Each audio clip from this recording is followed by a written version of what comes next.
మన ప్రభువును మన రక్షకుడునైన యేసుక్రీస్తు ప్రభు నామములో మీ అందరికీ శుభాభివందనాలు తెలియజేస్తా ఉన్నాను. ఆదికాండము 13వ అధ్యాయము 12వ వచనం చూసినట్లయితే, అబ్రహాము కానానులో నివసించెను.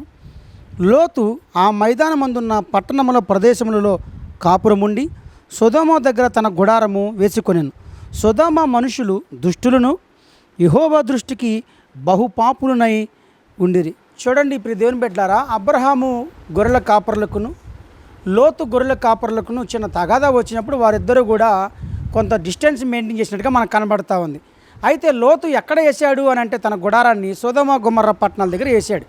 అయితే వేసినప్పుడు ఆ పట్టణ ప్రజలు దేవుని దృష్టికి ద్రోషులుగా కనబడ్డారు. అసలు వారి ప్రవర్తన అంతా కూడా అసలు ప్రతికూలంగా ఉందని చూసినప్పుడు లోతు ఏం చేయాలి? అమ్మో ఇక్కడొద్దు అని చెప్పి అతని యొక్క గుడారాన్ని తీసుకుని ఎక్కడికో వెళ్ళాలి. ఎందుకు అనంటే దుష్టుల సావాసం మంచి నడవడికను చెరుపుతుందని లోతు గ్రహించలేకపోయాడు. అక్కడే కాపురం ఉన్నాడు. అక్కడే దినదినము వారు చేస్తున్నటువంటి పనులన్నిటి కూడా చూసి హృదయం నొచ్చుకున్నాడు తప్ప అక్కడ నుంచి యొక్క నివాసాన్ని మార్చుకోవడానికి ఇష్టపడలా. అక్కడ ఉన్నటువంటి నీరు కోసం, అక్కడ ఉన్నటువంటి మేత కోసం అక్కడే ఉండిపోయాడు. అయితే ఇప్పుడు దేవుని బిడ్డలారా, దుష్టుల సహవాసం మంచి నడవడికను చెరిపేసింది. ఆ తర్వాత వారి ప్రభావం ఎట్లా పడింది అని అంటే, లోతు కుమార్తెల మీద ఆ ప్రభావం పడింది. ఆ యొక్క సొదొమ గొమొర్రా యొక్క పట్టణ ప్రజల యొక్క దుష్ట సాంగత్యము ఈ యొక్క కుమార్తెల మీద పడడం ద్వారా వారు తర్వాత ఎట్లాంటి ఆలోచన చేశారు మీరు అందరూ గ్రహించండి. వాళ్ళందరూ కూడా సోయారు అనేటువంటి ఆ చిన్న గ్రామంలోనికి, ఆ కొండ దగ్గరికి వెళ్ళిపోయినప్పుడు ఆ యొక్క కుమార్తెలు ఆలోచన చేసింది ఏంటి? వాళ్ళకి ఆలోచన ఎక్కడి నుంచి వచ్చింది? ఆ సొదొమ గొమొర్రా పట్టణాల్లో చేసిన ఆలోచనే మంచి నడవడి జరిపేసినప్పుడు ఆ యొక్క ఇద్దరు కుమార్తెలు కూడా చెడిపోయినట్టుగా కనబడతా ఉంది. దుష్టుల సహవాసము మంచిది కాదు ప్రియ దేవుని బిడ్డలారా. ఈరోజు మనం అందరం కూడా గమనించాలి. ఆదివారం సంఘానికి వెళ్తున్నావు మంచిదే, చక్కగా నువ్వు ఆరాధిస్తున్నావు మంచిదే, కానీ నువ్వు సోమవారం నుంచి శనివారం వరకే జాగ్రత్తగా ఉండాలి.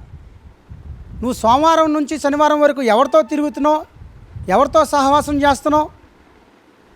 బయట ఉన్న వారందరూ కూడా సొదొమ గొమొర్రా పట్టణ ప్రజల కంటే ఇంకా దారుణమైన ప్రజలుగా ఉన్నారు. చూడటానికి మాత్రం ఏదో రంగురంగుల బట్టలు వేసుకొని ఏదో సాత్వికులుగా దీన మనసులుగా కనబడుతున్నారు, కానీ వారు క్రూరమైన తోడేళ్ళని నేను దేవుని సేవకుడికి తెలియజేస్తూ ఉన్నాను. వారు నోరు విప్పితే దూషణకరమైన మాటలు, చెడ్డ సహవాసము, ఇవన్నీ కూడా విశ్వాసం మీద పడుతుందని గ్రహించండి. మీరు చాలా జాగ్రత్తగా ఉండాలి.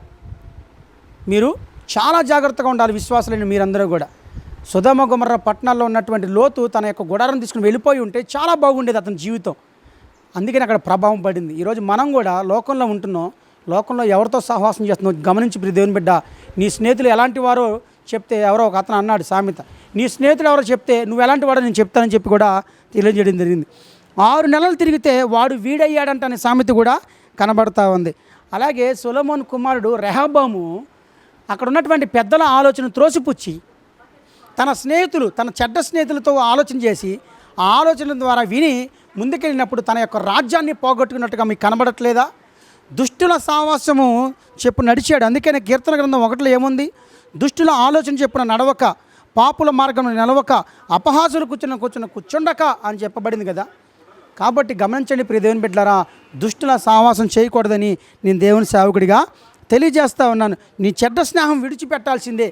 నువ్వు దేవునితో స్నేహం చేస్తూ ఉన్నప్పుడు ఇక లోకంతో స్నేహం చేయకూడదు. లోక స్నేహం దేవునితో వైరం అని మీకు తెలియదా? ఆ దినాల్లో యెఫ్తా కూడా అల్లరి జనంతో తిరగడం ప్రారంభించాడు. ఆ ప్రభావం పడింది ఆయన మీద. నువ్వు ఎవరితో తిరుగుతున్నావో ఆ ప్రభావం నీ మీద పడుతుంది, అది మంచి అయినా చెడైనా. కాబట్టి గమనించాలని చెప్పి నేను తెలియజేస్తా ఉన్నాను. లోతులాగా నువ్వు అలాగే వాళ్ళతోనే సహవాసం చేస్తే కనుక ఖచ్చితంగా నీ మీద ప్రభావం పడుతుంది. నువ్వు విశ్వాసంలో నీరు కారిపోయే పరిస్థితుల్లో ఉంటావు, జారిపోతావు అని చెప్పి నేను దేవుని సేవకుడికి తెలియజేస్తాను. ఆ స్నేహితులతో విడిచిపెట్టే, ఆ స్నేహితులు మంచివారు కాదన్నప్పుడు వారి దగ్గర ఉండొద్దు, వారితో సహవాసం చేయొద్దు, వారి ఫోన్ కూడా లిఫ్ట్ చేయొద్దు. వాళ్ళే తర్వాత తెలుసుకుంటారు వీడు ప్రభువునందు విశ్వాసం ఉంచాడు, ఇంకా వాడు తెలుసుకున్నాడు అని చెప్పి. నువ్వు వాడితోనే తిరుగుతాను అంటే కనుక చేసేదేమీ లేదు. వాడికన్నా దారుణంగా తయారవుతావు నువ్వు. కాబట్టి మనమందరం కూడా దేవునికి లోబడితే దేవుడికి మనల్ని అందరినీ కూడా హత్తుకొని చక్కగా మన మంచి మార్గం నడిపిస్తాడని నేను ఆయన సేవకుడిగా తెలియజేస్తూ ఉన్నాను. కాబట్టి నిజమైన స్నేహితుని విడిచిపెట్టి లోక స్నేహం ఎందుకు కోరుతా ఉన్నావు? అక్కడ దుష్టులు ఉన్నారని చెప్పినప్పుడు వారి దగ్గరికి వెళ్లకుండా నువ్వు తప్పించుకొని లోతులాగా చేయకుండా నువ్వు అబ్రహాంలాగా వివేకం కలిగి ఉండగలిగితే దేవుడు అబ్రహాంని ఎలా దీవించాడు, నిన్ను కూడా అలా దీవించడానికి ఇష్టపడతా ఉన్నాడు. కాబట్టి ప్రియ దేవుని బిడ్డలారా, ఆదివారం సంఘంలో నీకు క్షేమం జరుగుతున్నప్పటికీ సోమవారం నుంచి శనివారం వరకు నీ మీద ప్రభావం చాలా పడుతుందని మీరు గమనించి ఈ వచ్చినటువంటి ఈ వాక్యమును విని మీరు దుష్టులతో సాహసం చేయకూడదని, వారితో ఎట్టి మాత్రం కూడా వారితో శుభవచనం కూడా పలకకూడదని, వారికి వందనం కూడా చేయకూడదని, ఏ మాత్రం కూడా వారికి దూరంగా ఉండాలని చెప్పి నేను సెలవు చేస్తా ఉన్నాను, తెలియజేస్తా ఉన్నాను. కాబట్టి ప్రార్థన చేసుకుందాం. స్తోత్రములు తండ్రి, పరిశుద్ధుడైన మా ప్రభువానికి వందనాలు, స్తోత్రాలను ఆయన. సొదొమ గొమొర్రా పట్టణాల్లో లోతు అక్కడ కాపురం ఉన్నాడు, కానీ ఎంత మాత్రం కూడా అక్కడ నుంచి బయటికి వెళ్లకుండా అక్కడే ఉండిపోయాడు. కాబట్టి వారి మీద ప్రభావం పడింది.